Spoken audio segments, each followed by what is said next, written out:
past 28 years, we have traveled a lot of miles together. I've gotten to know these guys better than I really wanted to get to know them. But one of the things that we've had a lot of fun doing over the years is singing a cappella music.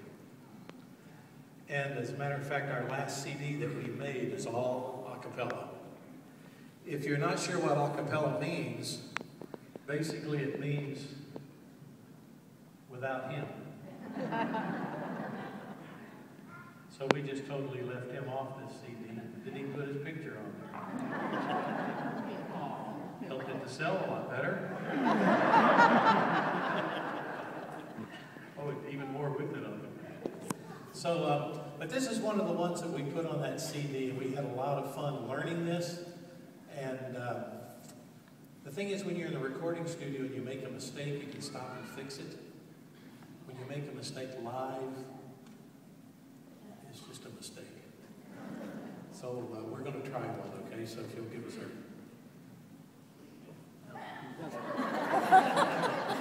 we need our pick without. Please.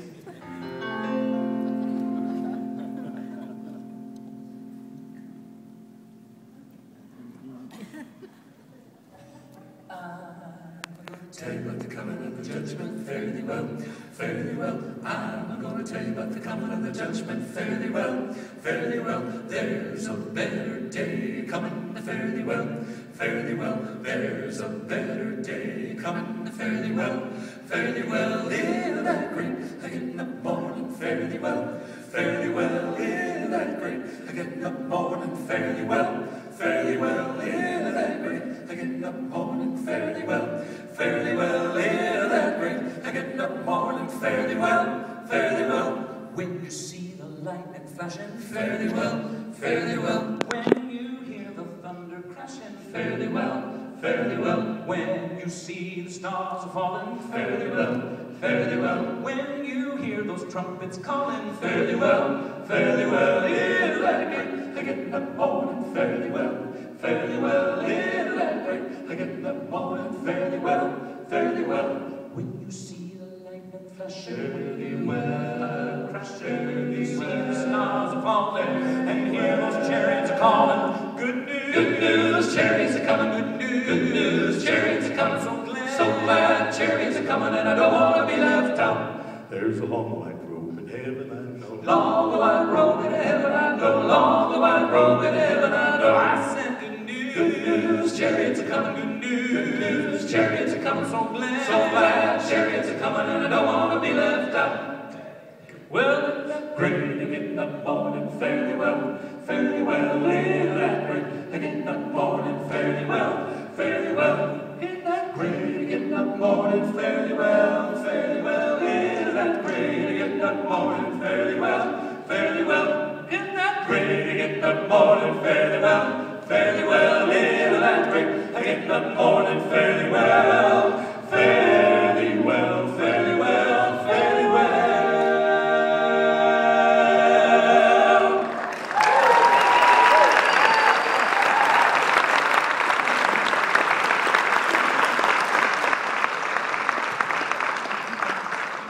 I'm sure most of you know all the guys up here.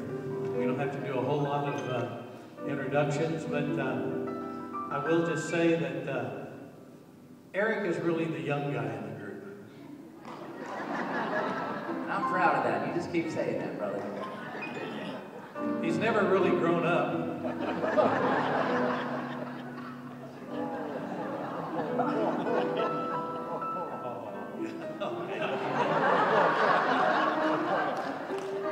See? But at one time we were all school teachers, and some of us got wise and quit. Or they pushed us out. That's in my case, they wanted me to leave.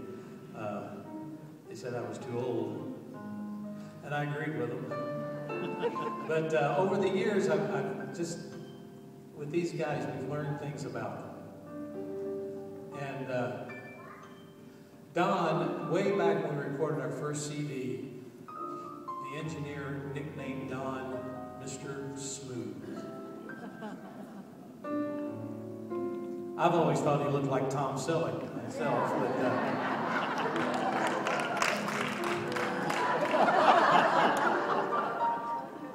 and of course Eric teaches at Foothill High School, and he kind of ruined the group when he came in because we all had sons and he had girls.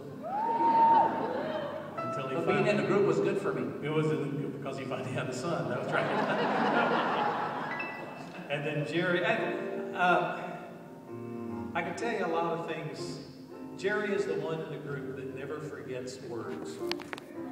The rest of us are very good at that at times.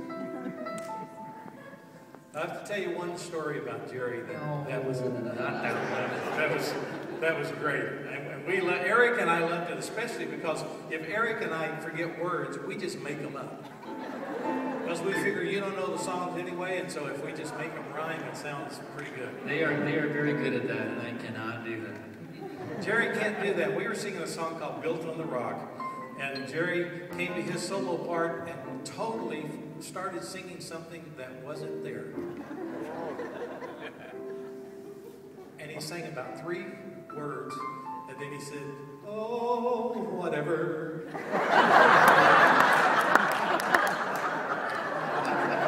And immediately lost the other 3 of us. But a few months ago, I went over to Jerry's house. We were leaving early in the morning, and I was going to ride with Jerry over to where we were going to meet.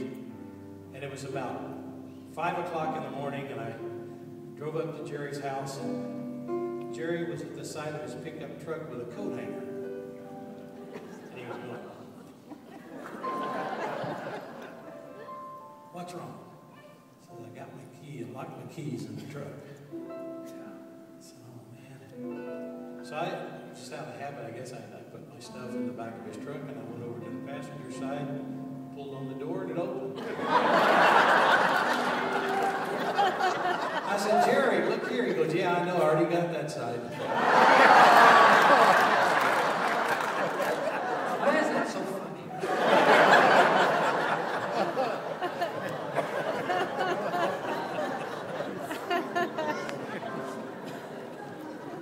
We got more like that. Are you glad to see C.J. Almgren here tonight?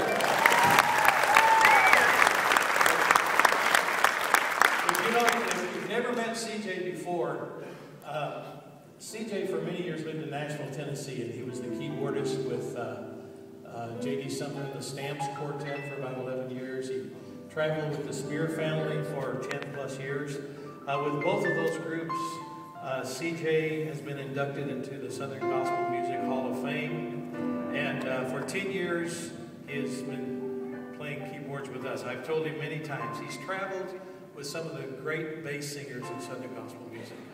Brock Spear is just smooth. Before he passed away, he's just a wonderful bass singer. Of course, J.D. Sumner, if you're familiar with Southern Gospel music, the lowest bass singer that's ever lived. Guinness Book of World Records, wonderful bass. And now at the highlight of his career, he gets to travel with me. It just don't get any better than that. Would you welcome C.J. Almgren, C.J.?